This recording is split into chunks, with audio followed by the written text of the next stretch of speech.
Hello YouTube, it's me, Marie Paul again. Today I want to do a special episode on the bristlenose catfish, or better known as the bristlenose or hairy nose pleco. Now, they are a very small species of catfish that can be easily kept in a 20-gallon or up aquarium. And they're pretty easy to breed, too. They aren't live bearers, so they will lay eggs, but they are still relatively easy to breed. Because I have been told by many people that they are prolific breeders. Because one of the people I got information about these guys from said, and I quote, "All you need is a tank, a cave, and one of each gender, and they will mate, and they will breed, and you will have hundreds of babies."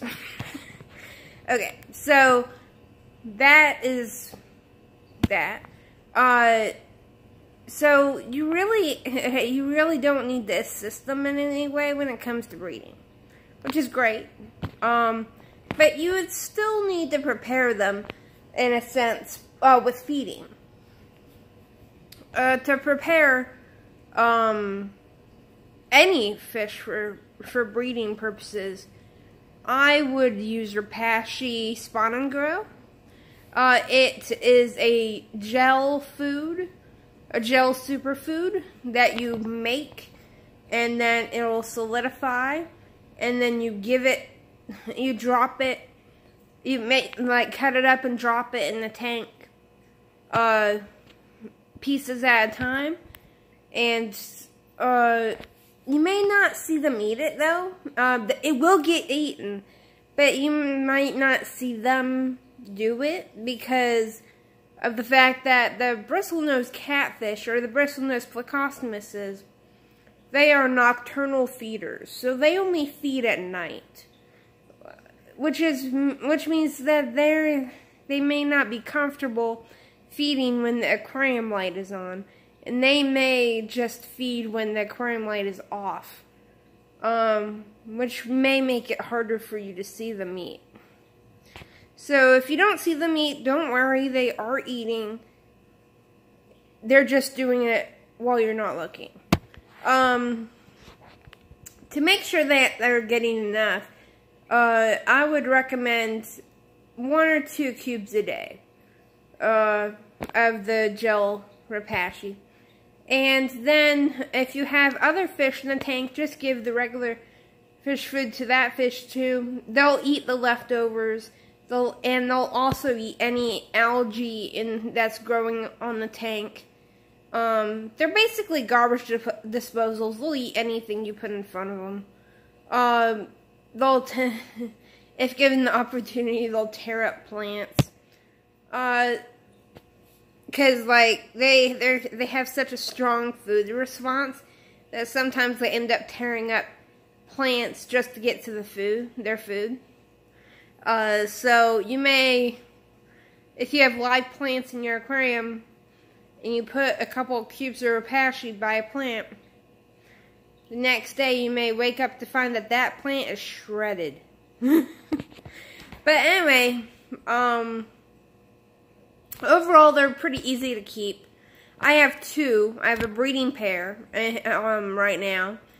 They're both, well, they're not technically a breeding pair right now because they're not old enough to breed yet. They're the same age. They're roughly 2 months old. I have 1 male and 1 female. I'll know when they'll start breeding when the male starts protecting one cave. Once he starts protecting a certain cave, that's when I know that they are producing eggs and that there are babies in the cave. Now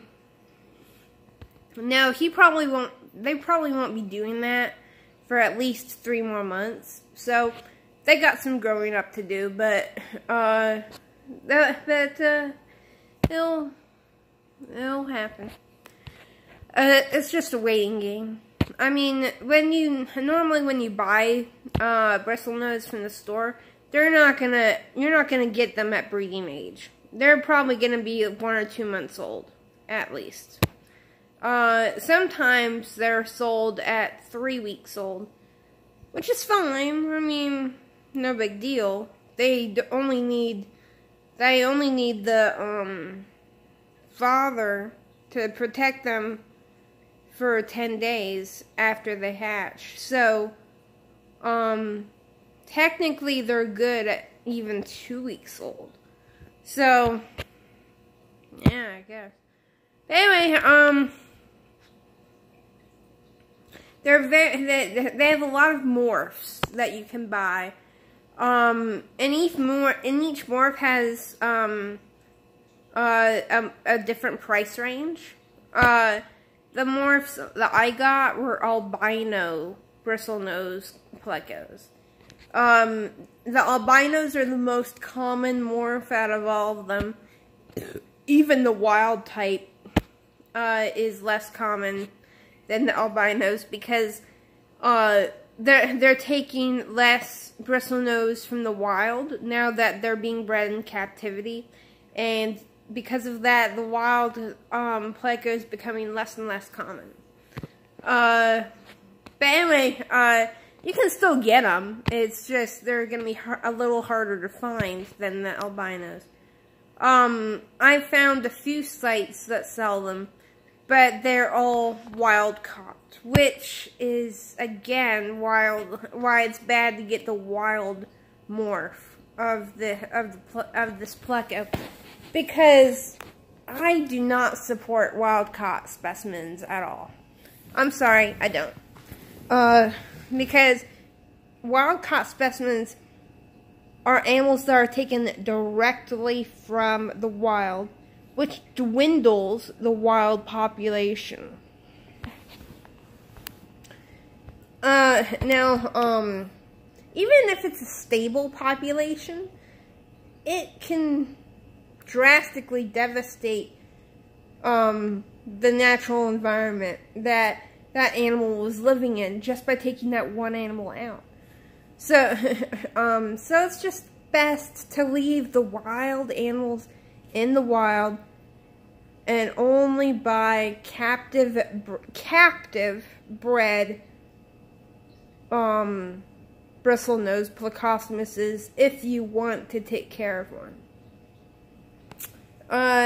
Now the good news is they're very a lot of them are captive bred. A lot of them are raised in facilities and hatcheries.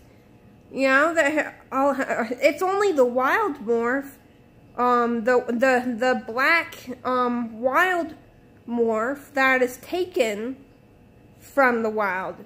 Now, the rest of the morphs are captive bred for the most part. Because some of the morphs are line bred traits, which means that you have to have these plecos have to have certain hets for certain morphs, and you have to pair them up based on those hets to get a certain look to the offspring. And you can do that to make a lot of different morphs. But anyway, because of that, you'll never find those in the wild. You'll never find those in the wild. So, if it's something like a calico morph or an albino or a glow light morph, they are most likely, I'm going to say about 99.9% captive bred. which is great. And they'll come relatively small. About this, I want to say about this big. Because that's how big mine are when I bought them. They're like this now, but they come relatively small. So don't worry if they're small. They will grow. Trust me. Now they can get about 4 to 5 inches long. I've heard sometimes they can get about 6 inches, but that's very rare. So just expect about 4 or 5 inches. They need a 20-gallon and up, definitely. If you're gonna do more than one, I would recommend actually 30 and up, because they do produce a lot of waste very quickly, because they have very enlarged entrails in a very large stomach, and they can eat, which means they eat a lot, and which means they also poop a lot. So there's going to be a lot of waste, a lot of ammonia building up, which means you got to do the water changes more often than you normally would, which is, I guess, a bad side to it. But keep in mind, the most common kept fish in the pet trade is the most waste producer. The goldfish. Goldfishes make more waste than the Bristlenose Pleco, and they're the most common kept fish. So, I guess it shouldn't really be a factor. But, just make sure they have a big enough tank, so that way the ammonia is diluted enough to where it won't immediately kill your fish, and you'll have time to do water changes and stuff, so that way you can keep the tank clean and you can keep the fish happy. Now, since they are, in the family of plecos that like to have wood in their diet, like they like to suck on driftwood and stuff, I would recommend getting 1 or 2 pieces of cholla driftwood for the tank, or buying morning wood rapashi to replace that fiber from the wood, if you don't want the driftwood in the tank, because they need that in their diet. I mean, they can survive without it, but it won't be as healthy as if it did have it in their diet. So, now and then, like every 2 or 3 feedings, I like to put in some morning wood rapashi in their food, just so that way they get that fiber. And the best part is that when I do that, the other fish in the tank, apparently they don't like the smell of the morning wood, and it deters them from eating it, so the plecos will pounce on it and it'll be solely for them. Because normally when I put rapashi in there, the fish are on it, and it gets eaten before the plecos even have a chance to get it. So sometimes I just put the morning wood in the rapashi mix, so that way that the plecos have a chance at getting it. I've had mine for about 2 weeks now, and they're doing pretty well. The 2 bristles on the male have become pronounced. So he's definitely male now. He's well, and I know it's male because of the fact that they're the same age, and he's the only one that has bristles. the one that we think is female, she has absolutely no bristles. And she's about this big. So, and the shopkeeper said that they would start growing the bristles at this age. So, we think she's female. Hopefully she is, because if she ends up being male, we will have to separate them, and then I will be in the market for a female. But most likely that won't happen. Most likely I do have a breeding pair. Well, we didn't they didn't actually have them in the same tank, but they knew that they were around the same age. So, anyway, let's see. I'm going to show you what Rapashi looks like. Okay. This is Rapashi Spawn and Grow. It's what you use to condition your fish to breed. Now, this isn't the only thing you should feed your fish in order to get them in the mood. You can also do live food, like live blackworms or live bloodworms, or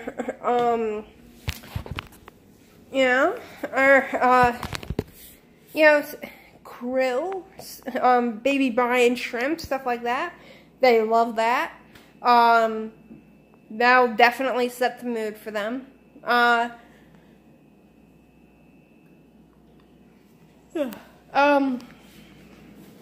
Now, in the bottles, the bottles themselves do not need to be refrigerated because it's originally in a powdered form.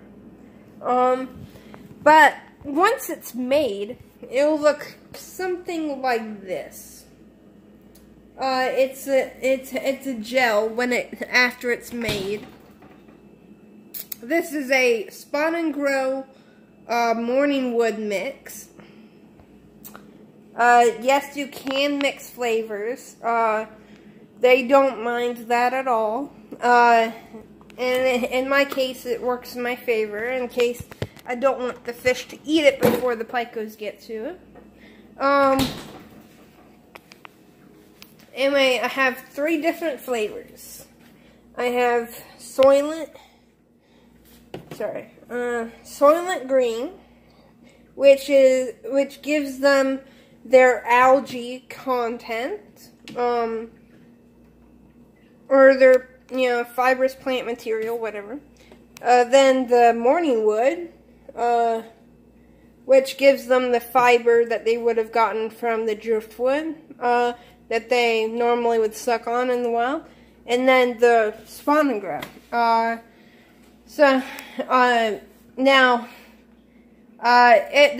this doesn't have to apply just to Bristlenose Plecos. All plecos, all plecosmuses will love all 3 of those Rapashis.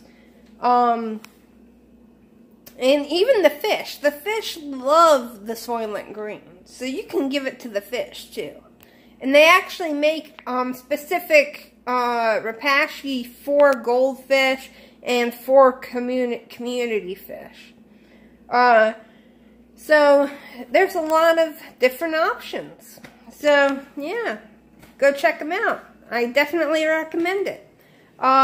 Anyway, thank you for watching this, and if you haven't already, hit that subscribe button, and if you like this video, give me a like, and head on to my Patreon page at www.patreon.com/#AnimalDiva to see if you want to become an Animal Diva yourself.